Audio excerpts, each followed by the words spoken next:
Hello good afternoon सेवा नमस्ते welcome to my new blog new डेका साथमा हजुरहरूको सामुन्ने फेरि म आइसकेको छु सदा चाहिँ मैले चाहिँ साथीहरू सबैजना सन्चै हुनुहुन्छ होला है। मैले चाहिँ भिडियो एक दिन ग्याप गरेर एक दिन हालेँ, एक दिन ग्याप गरेर एक दिन हालेँ, 2 दिन भयो है। किनभने अब भिडियो नि बनाउन पाएन अनि खासै भ्युज पनि आउँदैन के, अनि खोइ कसैले हेरिदिनु माया सपोर्ट पनि गरिदिनु न, त्यसैले मैले अब ग्याप गरेर हालिरहेको छु। भ्याएको बेला त म हाल्छु, नभ्याएको बेला चाहिँ अब त्यही नै हो, ग्याप हुन्छ साथीहरू। मेरो अब मेरो लाइफमा चाहिँ के भइरहेको छ, मेरो डेली म के गर्छु कसरी बिताउँछु त्योहरू चाहिँ मेरो भ्लगमा हेर्न सक्नुहुन्छ, त्यही नै हो। अनि अहिलेको लागि चाहिँ आज चाहिँ म कामबाट निस्केर सेन्चुरियनमा बसिरहेको छु। अनि भाइ आउँदै हुनुहुन्छ, अनि भाइ भाइ भनेर मेरो भ्लगमा चाहिँ अब भाइ चाहिँ आउनुभएको छ, भाइ आएको छ होइन। तर अब को भाइ कसरी भाइ भन्नुहुन्छ होला, अब मलाई चिन्नेले त को भाइ रहेछ यसको त भाइ छैन भन्नुहुन्छ होला। भाइ आउँदैछ, भाइलाई पनि म इन्ट्रोड्युस गर्न लगाउँछु। अनि त्यसपछि नाम थियो कसो कसरी भेट भयो त्यो पनि भन्न लगाउँछु। अब रगतको नाता नभए पनि भावनाको नाता चाहिँ एकदमै छ। भाइसँग हामी चाहिँ पहिल्यैदेखि भेट थियो, चिन्थ्यो, अनि सो त्यही नै हो। अब अर्काको त्यसमा त अब अझ झन् हामी भएपछि त अब यसो सहयोग त गर्नु पऱ्यो नि त, यताउता भनेर सिकाउनु पऱ्यो, यस्तो यस्तो रुल्सहरू भनिदिनु पऱ्यो। अब त्यही नै हो, साथीभाइ आउँदैछ, म वेटिङमा छु। म चाहिँ निस्केर आइसकेको छु सेन्चुरियन, यहाँ बस चढ्ने ठाउँ चाहिँ यता हो।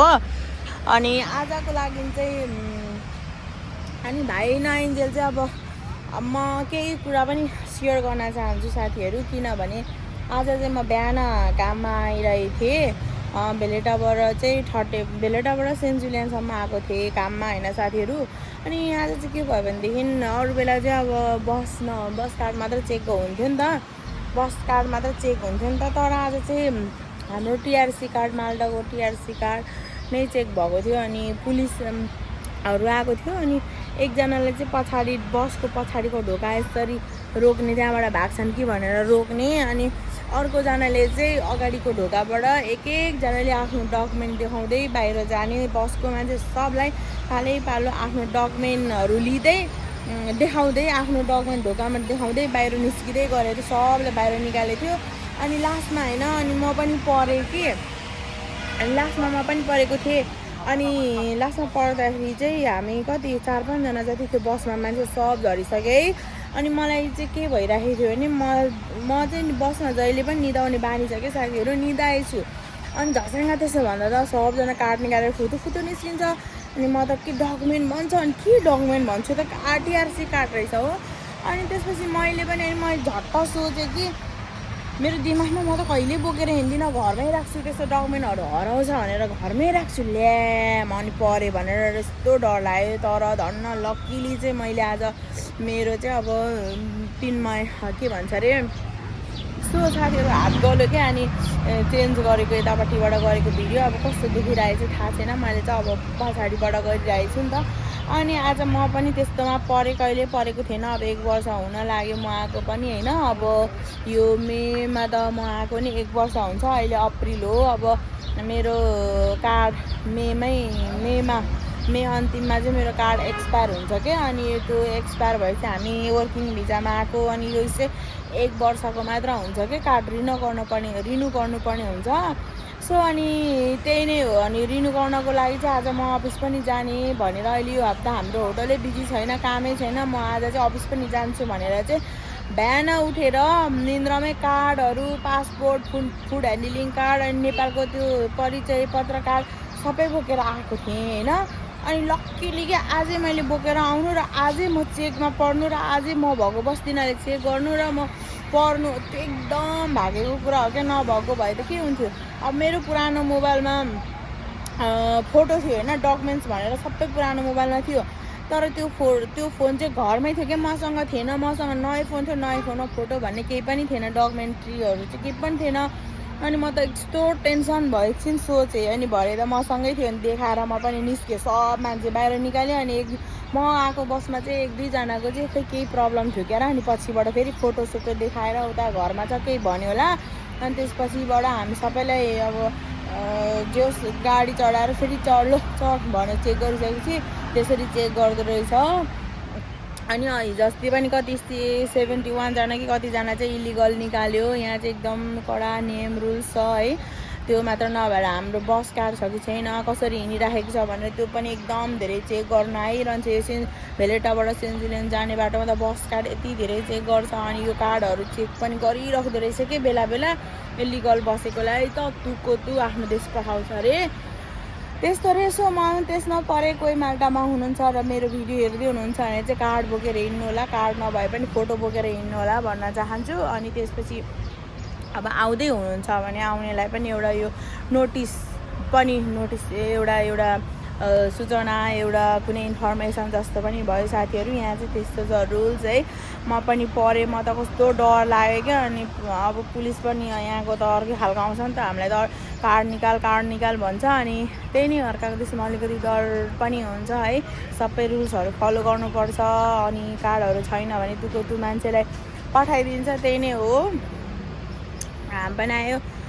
सो साथीहरू, मैले भिडियोको सुरुमै मैले भनि नै हालेँ यस्तो परेको थियो आज भनेर। यस्तो चाहिँ अब परि नै रहन्छ। म पनि अब आज परेँ। अहिले चाहिँ अब फोटो अथवा कार्डै, फिजिकल कार्डै बोकेर म पनि हिँड्छु। अबदेखि चाहिँ आज पनि मलाई चाहिँ चेतना आयो, यदि मसँग फोटो नभएको भए, कार्ड नभएको भए के हुन्थ्यो होला, मलाई त लान्थ्यो होला। अब काम आउनु दिँदैन थियो होला, लान्थ्यो होला। अनि मेरो घरमा चाहिँ यसरी भनेर मेरो कार्ड देखाएपछि मात्र मलाई छोड्थ्यो होला। यतिसम्म कि होइन, पुलिसले त कि उयो पनि लिएर आएको थियो, हटगडी पनि लिएर आएको थियो। एउटा केटा एउटा केटी पुलिस आएको थियो, हटगडी पनि हातमा लिएर आएको थियो। त्यस्तोसम्म स्ट्रिक्ट हुन्छ यहाँ चाहिँ है। सो कतिजना त अब पढि पनि सक्नुभएको छ होला। अब त्यही नै हो साथीहरू। अनि सो अब आज मेरो दिन यसरी नै बित्यो, काम छिटै छुट्टी भयो, काम धेरै छैन। अब त्यही त हो नि, आवर पाइँदैन, हप्ताको 40 घन्टा काम पनि गर्न सक्दिनँ हौ। म त झ्याउ लागेर काम पनि दिँदैन, त्यहीमाथि म पनि सक्दिनँ माल्टामा। अनि अर्को कुरा, गर्मी यति बढेको छ कि यतिखेर 12-1 बजे त टन्टला पुन भाडा मिलाएर यति धेरै गर्मी बढेको छ। बिहान बेलुका भनौँ भने फेरि यति धेरै जाडो हुन्छ। यतिखेर हेर्नु न, घाम यस्तो छ, बिहान बेलुका चाहिँ यति धेरै जाडो हुन्छ। अहिले चाहिँ यस्तो घाम छ, गर्मी छ। सो म यहाँ बसिराखेको छु, देख्नु नै हुन्छ होला मेरो ब्याकग्राउन्डमा। त्यही नै हो साथी। अब भाइ आएपछि चाहिँ पछि भेटौँला है त साथीहरू। म त त्यहाँ के भन्छ अरे, चौतारी क्या, त्यहाँ के भन्छ पार्कमा बस्दै निदाउनु लागेको रहेछ, टाउ पनि दुखिरहेको थियो। अनि अहिले चाहिँ म आफू भाइलाई कति फोन गरेँ, लागेन। अहिले चाहिँ आफू फोन गऱ्यो। म यता आउँदैछु। अब अहिले सिनमा जाने आरकेटी अफिस। अनि आरकेटी अफिस जानलाई बसेको आउँदैछ। अब चाहिँ जाने, अफिस गएपछि सिधै घर। भाइ आइसक्यो। यो भाइ हरायो भाइ भनेर कन्टेन्ट गरिदियो। रुपेश त सक भन्छ नेपालमा। भाइ वेलकम टु माई ब्लग। आजलाई ऊ चाहिँ आइसकेको छ साथीहरू। अनि मार्साबाट सेन्जुलियन आउन 1 घन्टै लाएर आयो। म त हराएँ कि क्या, फोन पनि लागेन भनेर सोचिरहेको थिएँ। अनि साथीहरू चाहिँ कन्फ्युज हुनु होला होइन, एन्जिलाको त भाइ छैन भन्नु होला, मलाई चिन्नु हुनेहरूले। ऊ चाहिँ के भन्छ अरे, हामी पहिल्यैदेखि चिनेको नि, कति वर्ष भयो। अनि भाइ भन्थ्यो। अनि त्यसपछि भाइ भनेको थियो। अनि अहिलेसम्म पनि भाइ भनेर हामी बोल्छौँ, दिदी भनेरै बोल्छौँ। अनि नेपालमा नि कहिले कहिले भेट हुन्थ्यो। अनि उसको चाहिँ एउटा दाइ छ रुपेश, ऊ चाहिँ साँच्ची तिमीहरूलाई मैले पहिला ट्विन्स जस्तो लाग्थ्यो के, ट्विन्स जस्तैलाई कति वर्ष जेठो कान्छो, ट्विन्स जस्तो लाग्थ्यो। ऊ चाहिँ कान्छो हो, जेठो चाहिँ नेपालमा छ। अनि धेरै बोल्दैन क्या यिनीहरू चाहिँ, तिम्रो दाइ चाहिँ अलिक बोल्छ, तिमी चाहिँ बोल्दैन। अनि ऊ चाहिँ आइसकेको छ। अनि मलाई त के अरे कस्तो के सबै नेपाली हुँदा त यहाँ नेपालमै छु जस्तो हुन्छ। तिमीलाई त्यस्तो लाग्छ लाग्दैन? जता गयो नि नेपाली देख्दा त नेपालमै छु जस्तो लाग्दैन?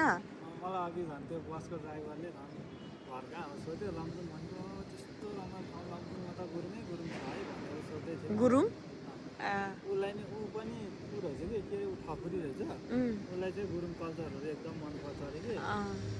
अनि मन पर्ने भएर त कस्तो रमाइलो ठाउँ भन्दै थियो। अनि तिमी यता अनि तिमीलाई माल्टा कस्तो लाग्यो त भाइ?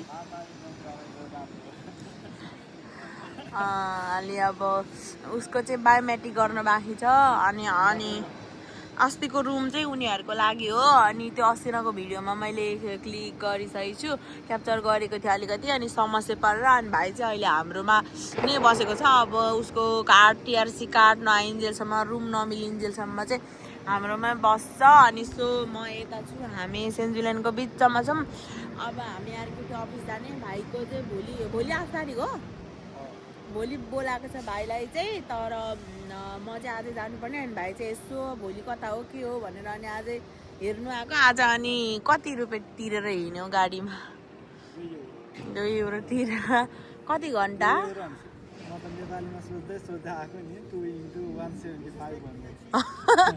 अनि ऊ के अरे साँच्ची अन्त के भन्छ अरे नेपाली ड्राइभर हो भनेपछि त पहिला सोध्नु पो पर्छ त, हो जस्तो लाग्यो भने कुनै छोडिदिन्छ क्या नेपालीहरू। तपाईँको ठ्याक्कै कल आयो त्यति बेला, अनि कल आएपछि अनि भाइ तिमी नेपाली नै रहेछ त, म त इन्डियन भनेर पैसा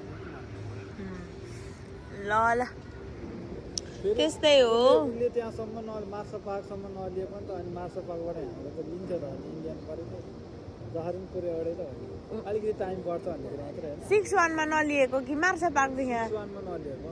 ए 61 मा चाहिँ नलिएको जस्तो कुरा गरेको। ए त्यहाँबाट हामी त ए ल रेडिसन ब्लू साथीहरू, यो चाहिँ हाम्रो अफिस चाहिँ आरक्युटी अफिस चाहिँ यो भित्र हो। अनि यो रेडिसन ब्लू 5 स्टार होटल हो अनि यो भित्र हो हाम्रो अफिस। हामी चाहिँ आइसक्यौँ। अनि यता हेर न कस्तो राम्रो देखिरहेको हौ तिमीलाई त? यो मलाई चाहिँ कस्तो देख्यो त? हामी चाहिँ यहाँ छौँ साथीहरू, कस्तो देख्यो? क्युटी पाइ। चिलायो। Hello everyone, it's me Dipesh and I'm starting दिदीको vlog. Angela Rai vlog. Angela Rai vlog. दिदीको भ्लग। म चाहिँ आज दिदीको भ्लग स्टार्ट गर्दैछु। हामी चाहिँ एकदम अल्छी लाएर रेडिसन ब्लूको उसमा काम गरिरहेको छौँ। केटी सी पनि देखेको छ, त्यहाँ फुर्सा पनि रहेछ नि दिदी।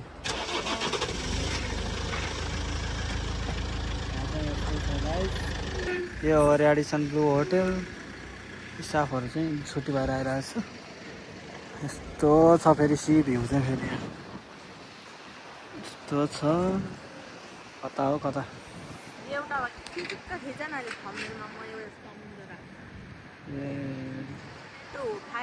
रेडिसन ब्लू 5 स्टार होला। अनि यहाँ चाहिँ कन्स्ट्रक्सन बनिरहेछ। यहाँ चाहिँ दिदी घाम ताप्दै, यहाँ फुटसल, अनि यहाँ बास्केटबल, ब्याडमिन्टन, सिरिज त्यस्तो छ साथीहरू। माल्टाको भ्यू चाहिँ म इन्जोय गरिरहेको छु। म चाहिँ काम छैन, इन्जोय गरिरहेको छु। तपाईँलाई आजको दिन कस्तो भयो दिदी? एकदम राम्रो भयो। अघि त तिमी हरायो भने थियो, हराएन छौ। काम सकेर यसरी घुम्नु पाउँदाखेरि अब साथी हुँदैन नि त। अब नेपालको जस्तो साथी हुँदैन है यहाँ चाहिँ। अनि साथी त हुन्छ तर अब मिल्दैन नि त। अनि भाइको चाहिँ अहिले भर्खर आएको भएर साथी भइरहेको छ। अनि भाइ र म चाहिँ हिँडै दिनकै नयाँ ठाउँहरू। भाइको लागि चाहिँ नयाँ हो, मेरो लागि चाहिँ पुरानो हो। भाइलाई चाहिँ नयाँ ठाउँमा जाँदाखेरि साथी पनि हुन्छ अनि रमाइलो हुन्छ। एक्लै त कस्तो रमाइलो हुँदैन। मलाई चाहिँ एकजना साथी चाहिन्छ क्या जहाँ जाँदा पनि। त्यहाँ नि हेर्नु न कस्तो निक्लेको वाला उ रहेछ कि है, उहाँ माथि के निक्लेको वाला उता हेर्नु न, सीको बिचसम्म हेर्नु न कति धेरै जमिन निस्किएको छ, आइल्यान्ड जस्तो कि। अनि यो त आइल्यान्ड त हो त नि?